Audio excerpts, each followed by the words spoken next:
que le comité pour la libération des détenus politiques avait été mis sur pied, justement par rapport à la problématique des personnes qui sont arbitrairement maintenues en détention dans notre pays et par rapport à la mission qui lui était assignée. Le comité a eu à faire un certain nombre d'activités, de rencontres, d'analyses, d'écriture, jusqu'à l'élaboration d'un mémo. Et aujourd'hui, à l'occasion donc de cette conférence de presse, le comité a informé l'opinion nationale et l'opinion internationale sur l'existence de ce mémo qui met l'accent sur la question des détentions arbitraires, en corrélation avec l'instrumentalisation du système de justice au Togo. Le document, avec des éléments factuels, démontre que malheureusement au Togo, le pouvoir judiciaire n'a pas pu marquer son indépendance vis-à-vis de l'exécutif, et le pouvoir judiciaire avec les services connexes comme le SCRIC contribue fortement à la vague répressive mise en place par le régime afin de faire taire les voix dissidentes. Et je pense que cela est totalement inacceptable dans une nation où on veut promouvoir la cohésion. Cela est totalement inacceptable dans une nation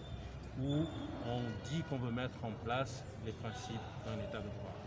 Et donc ce mémo que nous avons mis à la disposition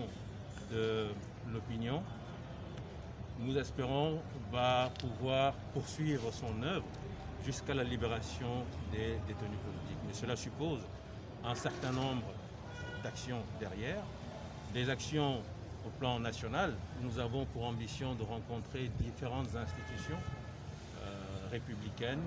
différentes organisations, qu'elles soient politiques ou non,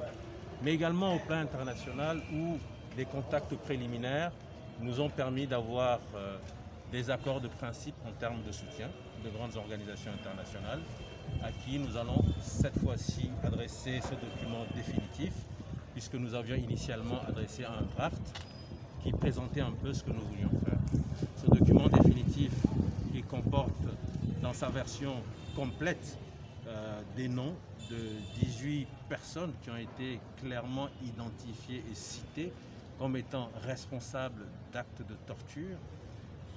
Nous espérons donc que ce document définitif qui sera adressé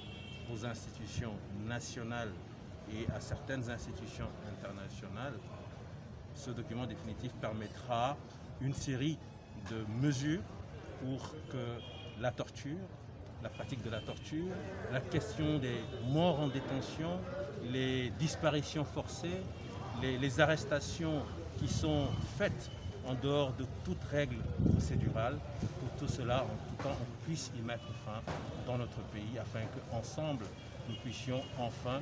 espérer que les principes démocratiques, les principes d'un état de droit soient enfin respectés.